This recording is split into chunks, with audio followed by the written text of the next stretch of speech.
Bismillahirrahmanirrahim. Assalamualaikum warahmatullahi wabarakatuh.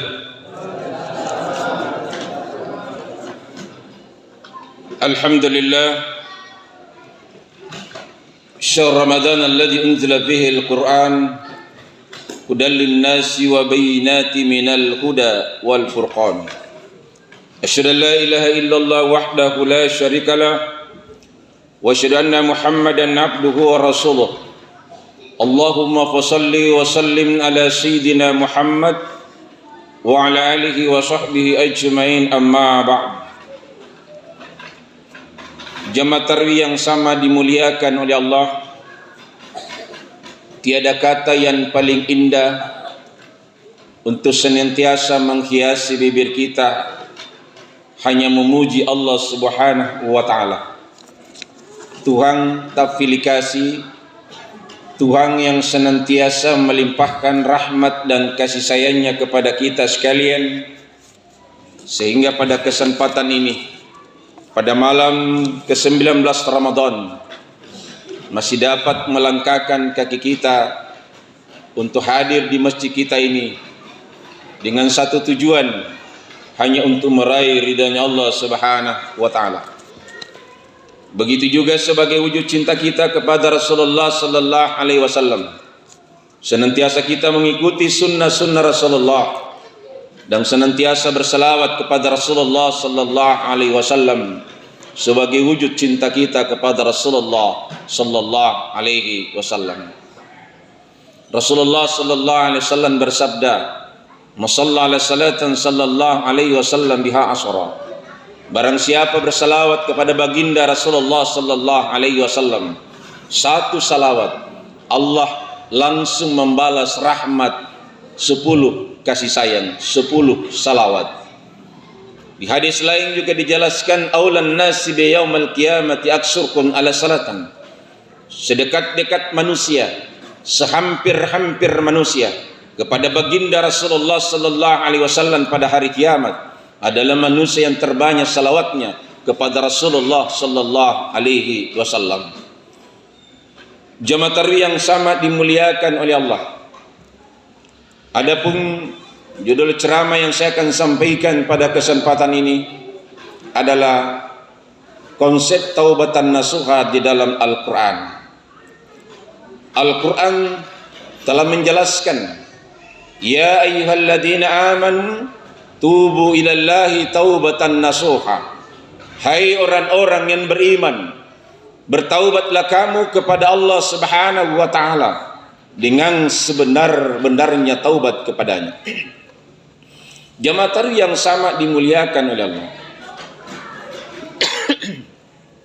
Walaupun ada jaminan Rasulullah sallallahu alaihi wasallam, orang yang berpuasa pada bulan suci Ramadan, man shoma ramadanan imanan wa ihtisaban ghufira lahu ma taqaddama min dhanbi. Barang siapa berpuasa pada bulan suci Ramadan dengan iman dan mengharapkan ridha Allah Subhanahu wa taala, maka dihapus dosa-dosanya yang telah lalu.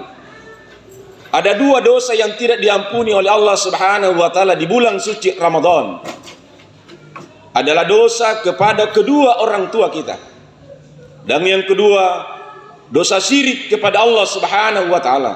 Memperduakan Allah. Ada yang kita sembah, ada tempatnya kita memohon pertolongan selain daripada Allah Subhanahu wa taala. Itulah dosa besar, dosa syirik kepada Allah Subhanahu wa taala. Jamaah tarawih yang sama dimuliakan oleh Allah. Pada kesempatan ini kita sudah berada pada fase kedua. Dalam hadis Rasulullah sallallahu alaihi wasallam bahwa Rasulullah membagi Ramadan 3 fase. Wa huwa syahrul awwal rahmah.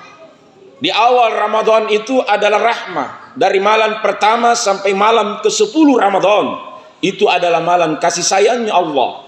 Disayangi oleh Allah Subhanahu wa taala mulai dari anak-anak sampai nenek-nenek, sampai kakek-kakek. Kecil masjidnya, kenapa? Ramai datang semua di masjid. Kenapa? Rahmatnya Allah diturunkan kepada semua tanpa terkecuali. Dari malam ke-11 Ramadan sampai malam ke-20 Ramadan adalah malam maghfirah, waqsantumul maghfirah, termasuk pada malam hari ini. Disinilah kita banyak memohon kepada Allah. Kita bangun salat taubat atau salat taubat sebelum kita tidur, mohon ampun kepada Allah, mengoreksi apa saja yang pernah kita lakukan 11 bulan yang lalu. Jemaah yang sama dimuliakan oleh Allah. Setelah itu kita beristighfar, astaghfirullahaladzim wa atubu ilaih, atau kita banyak membaca la ilaha illa anta subhanaka inni kuntu minadz zalimin. Dan kita banyak berdoa kepada Allah Subhanahu wa taala, Rabbana zalamna anfusana wa illam taghfir lana wa tarhamna lanakunanna minal khasirin. Siapa yang membaca zikir ini, siapa yang membaca doanya Nabi Adam alaihissalam, maka seluruh dosa-dosanya yang lalu dihapus oleh Allah Subhanahu wa taala. Jamaah yang sama dimuliakan oleh Allah. Begitu juga untuk bisa dicintai oleh Allah Subhanahu wa taala.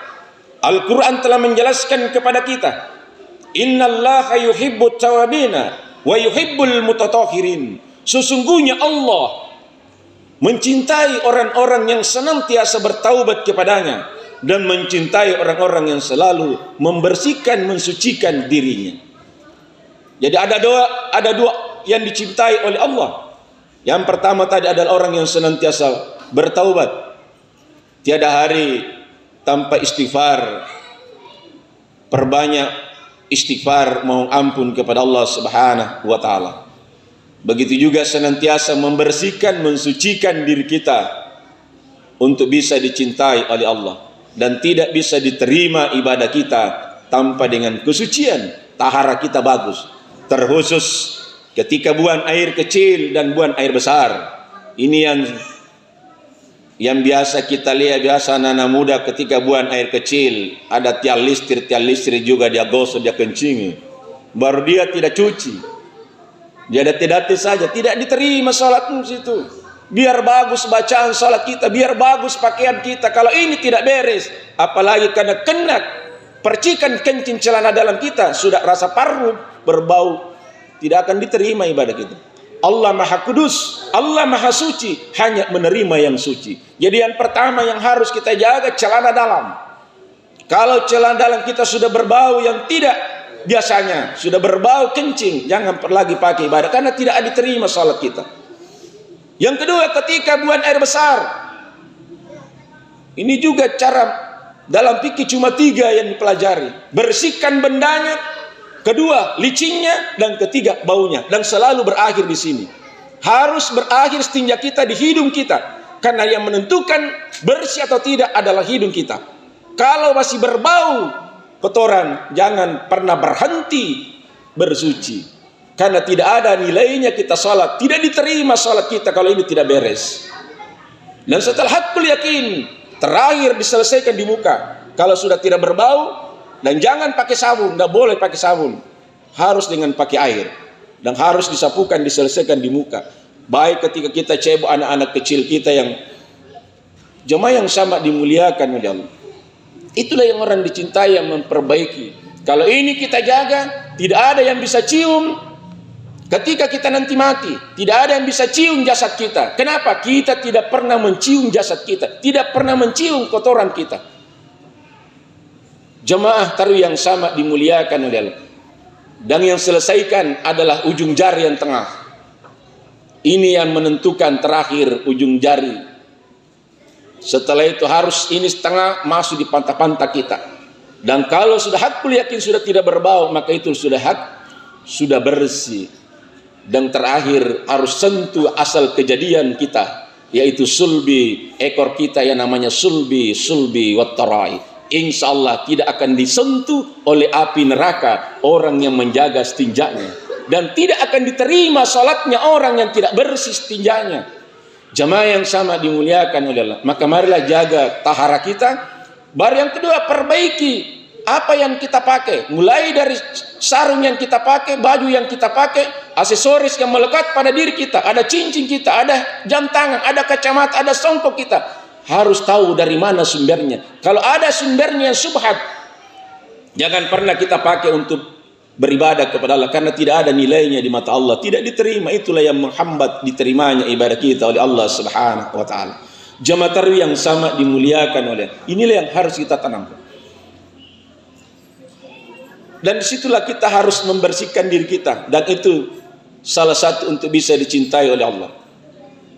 Dan terakhir adalah kalau kita dosa kepada kedua orang tua kita, karena ridha Allah wa fil ridha walidai, ridhonya Allah tergantung kepada ridhonya kedua orang tua kita. Murkanya Allah tergantung pada murkanya kedua orang tua kita. Kalau ada orang yang durhaka kepada kedua orang tuanya, biar bagus salatnya, puasanya, zakatnya, sedekahnya, berdosa kepada kedua orang tuanya, tidak akan didapatkan amal-amal ibadah. Jangankan amalnya, baunya surga tidak akan dia rasakan. Kenapa? Ridha Allah tergantung ridhonya kedua orang tua kita. Olehnya itu yang masih hidup orang tuanya, sayangi orang tuanya, cintai orang tua, karena itulah untuk meraih surganya Allah Subhanahu wa taala. Kenapa Nabi mengatakan surga itu di bawah telapak kaki ibu? Ibaratnya seandainya yang bisa kita harus yakini bahwa disitulah keselamatan anak ketika orang tuanya ridho kepadanya. Jamaah yang sama dimuliakan oleh Allah. Kita bisa lihat bagaimana Jurais. Jurais itu adalah orang ahli ibadah. Dia tidak pernah berhenti ibadah, puasanya. Kenapa Jurais? Dia sementara sholat sunnah dipanggil sama ibunya. Jurais, ta'ali, kesini dulu sebentar. Ibunya tidak tahu bahwa Jurais ini dalam keadaan sholat. Jurais, ta'ali, kesini dulu sebentar. Dia berpikir, apakah saya lanjutkan sholat saya atau saya ikuti panggilan orang tuaku? Ternyata dia tidak mengikuti panggilan orang tuanya. 3 kali dipanggil, Jurais, ta'ali, kesini dulu sebentar. Dia lanjutkan sholatnya daripada panggilan orang tuanya. Padahal kalau panggilan orang tua, dia harus batalkan karena itu cuma salah sunnah. Sehingga ibunya Jurais bersumpah, ya Allah, jangan mati Jurais sebelum ketemu wanita nakal. Jamaah yang sama dimuliakan oleh Allah.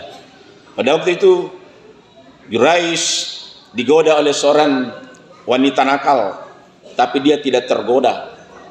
Bahkan dalam ibadahnya pun dia mau sholat sampai wanita itu membuka pakaiannya di depan Jurais, tapi dia tak tergoda. Dia tidak lirik perempuan itu karena malu perempuan ini, sehingga dia berzina dengan pengembala sapi. Jamaah yang sama dimuliakan oleh Allah. Setelah itu dia hamil, dan setelah dia hamil dia datang berteriak, dia datang berdawai, kamu tahu itu Jurais alim yang taat beribadah. Ini lihat perut saya, kata perempuan itu. Itu gara-gara Jurais yang melakukan ini. Maka Jurais langsung dieksekusi, langsung dihakimi oleh massa, hampir dia mati. Apa kata Jurais? Apapun yang saya katakan tidak akan mungkin ada percaya, pasti kamu percaya perempuan itu. Oleh itu kita tunggu perempuan ini melahirkan. Kita tanya nanti anak itu, apakah betul saya orang tuanya atau siapa? Maka ditunggulah sampai anak itu lahir. Pas ketika dia lahir, langsung dia pegang perutnya itu sang bayi. Jurais berkata, wahai sang bayi, siapakah sebenarnya orang tuamu? Dengan izin Allah Subhanahu wa taala, bayi yang baru lahir itu langsung dia berucap dengan fase, orang tua saya adalah seorang pengembala sapi. Jamaah yang sama dimuliakan, tersenyum Jurais. Kenapa engkau tersenyum? Kata raja, saya terdengar sumpah doa ibu saya bahwa itu dikabulkan oleh Allah Subhanahu wa taala. Jamaah yang sama dimuliakan, doa orang tua itu langsung dijabah. Olehnya itu seorang ibu jangan sembarang mendoakan anaknya, karena itu langsung diaminkan, langsung dijabah, terbuka mulai dari pintu langit pertama sampai ke aras itu langsung terbuka ketika ibu yang berdoa. Jemaah yang sama dimuliakan, begitu juga kita mendoakan anak kita, selalulah mendoakan anak kita, Rabbi habli minas sholihin, ya Allah berikanlah kami anak yang soleh, yang taat kepadamu. Inilah yang harus kita tanamkan. Selalulah kita doakan anak kita untuk mendapat ridha Allah Subhanahu wa taala. Demikian apa yang saya sampaikan, mudah-mudahan ada manfaatnya. Wallahu muwaffiq ila aqwamit thariq. Assalamualaikum warahmatullahi wabarakatuh.